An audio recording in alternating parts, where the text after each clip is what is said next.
walaalka waxaad naftaada la jeceshay inaad isna la jeclaato an tuhibba li akhika ma tuhibbu li nafsik martabad ka hooseysa jira labadaaba waa tan aynu ka waramayno waa qalbigaaguna caafimaad qabo at least inaad bukin ugu yaraan inaad ahayn qof cuqdad iyo ciil iyo cadho iyo xaasidnimo qaba ugu yaraan inaad noqoto qof laabtiisu ay caafimaad qabto maanta masaa'il baa jira dadku ay fudaydsadeen laakiin aynu midhaheedii hayno maanta caalamulislaami dhammaantii dhib baa ka taagan ma aha inuu dadka ka xoolo yaryahay ma aha inuu dadka ka caqli yaryahay ma aha inuu dadka ka hubi yaryahay waxaasoo dhan maaha ilaa naklyar weeban bay haystaa laakiin waa maxay xaqiiqada jirtaa waxa weeyaan waa inay laabuhu bukaan dabeetana ninba nin rabo inuu reebo ninba nin uu rabo inuu ku ciil baxo midba miduu bagaleeyay jabkiisa mujtamac noocaasina afraad ahaanna ma guulaysto midhmidh uma guulaysto koox kooxna uma guulaysto dowlad ahaanna uma guulaysto walidaalika caalam islaami waxa yaalla waa uurxumada muslimiinta dhex taalla ayaa midba mid reebaya meel kastoo dagaal ka dhacayo gaalada qaar baa la safan qaar baa dhan kale u safan dhammaantood baa colaada iyo uurxumadu dhex taalla dad badan oo maanta muslimiina waxay ku dhawaaqayaan war hala midoobo oo soomaalidu ugu horeyso soomaalidu way soo karta dhib tiro badan baa soo gaadhay in rubuc qarni ka badan ayay dhulka taallay hadda dad badan baa waxay leeyihin aan dib u midowno haddaynu bukno miyaynu midoobi karnaa su-aasha waa taa haddaan laabtu caafimaad qabin miyaad midoobi karaysaa haddii xanuunada tani idan kalimatu lmuslimiin inay midowdo waxaa ka horeeya caafimaad qabto in dad wax wada yeelo kara ay noqdaan qof kasta oo raba inuu ku dhawaaqo midnimo iyo guul iyo walaalnimo iyo dadna waxaa ka horeysa inuu ku dhawaaqo in dadkan is cafiyo oo is saamaxo oo laabta bukaanka ku jira inuu soo baxo qofkii laabtiisu caafimaad qabtaa ka fardan qof qura xataa hadduu yahay wuxuu seexdaa isagoo caafimaad qaba isagoo aan noloshiisu warwariyo tiiraanya lahayn isagoo aan laabtu huraynin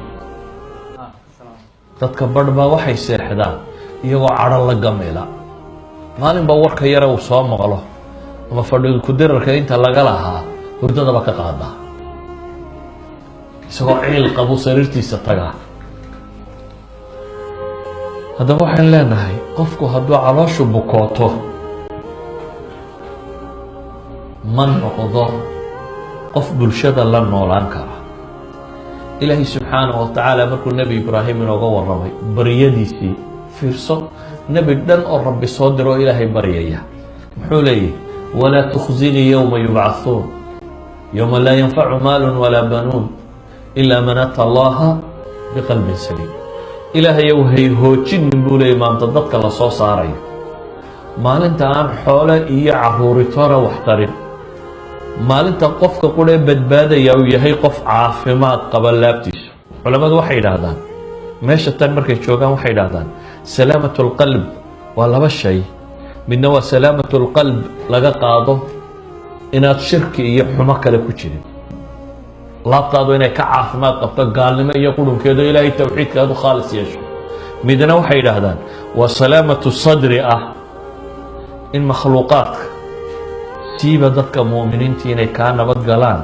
oo aanad maxay wax laab xumo iyo dhib aanad hayn walidaalika ibraahim nebi ibraahim ilaahay qur-aanka markuu ammaanayey waxaa la yidhi waina min shiicatihi laibraahim id jaa'a rabbahu biqalbin saliim nebi nuux kooxdiisa waxaa ka mida baa ilaahay yidhi dadka jidkiisii haya nebi ibraahim baa ka mid a id jaa'a rabbahu biqalbin saliim baa ilaahay yidhi markuu rabbigii ula yimid qalbi saliima idan ayuha alaxiba in qalbigaagu caafimaad qaba aday kuu tahay caafimaad qab walidalik aakhiro dadka jannada ku jira nicmaysanaya xanuunka ilaahay wuxuu qur-aanka inoogu sheegay inay ka caafimaad qabaan. macnaheedu waxa weeyaan nicmadii jannada inaanu dhadhaminaynin qofka laabtiisu ay nooca kan tahay. saa daraaddeed baa ilaahay wuxuu leeyahy haddaabay dhacday in dhibi jirto janno ilaahay u qoray kuwa laga siibaa buu noqonaya. wanazacnaa maa fii suduurihim min ghill ikhwaanan calaa sururin mutaqaabiliin. waxaanu ka siibnaa baa ilaahay yidhi wixii laabtooda uu xumo ku jiray, wixii xumo ku jiray. macnaheedu waxa weeyaan saaxibu nicma maaha qofka laabtiisu bugtaa xataa fi dunya markaa kuma aha. haddaad rabto ahlu jannuhu siday u nool yihiin oo kale inaad u noolaato adoo adduunka jooga noqon maxay mid laabtiisu caafimaad qabto. ahlu janna ilaahay wuxuu ku tilmaamay wahuduu ila ayibi min alqowl. war xunba ma maqlaan, halkan war xuno badan baad maqli, laakiin waxaad u baahan tahay inaad laabtaada ka shaqayso. markaan dib ugu noqonno saxaabadii ansaar iyo muhaajiriin ilaahay qur-aanka uu ku ammaanay. muhaajiriinna waa la ammaanay, ansaarna waa la ammaanay. ammaantooda u noqon maayo. ilaahay wuxuu kaloo ammaanay kuwii iyaga raacay. ansaar iyo muhaajiriin kuwii raacay, kuwa raacay maxaa u calaamada? ilaahay subxaanaه wa tacaala laba shay buu ku tilmaamay.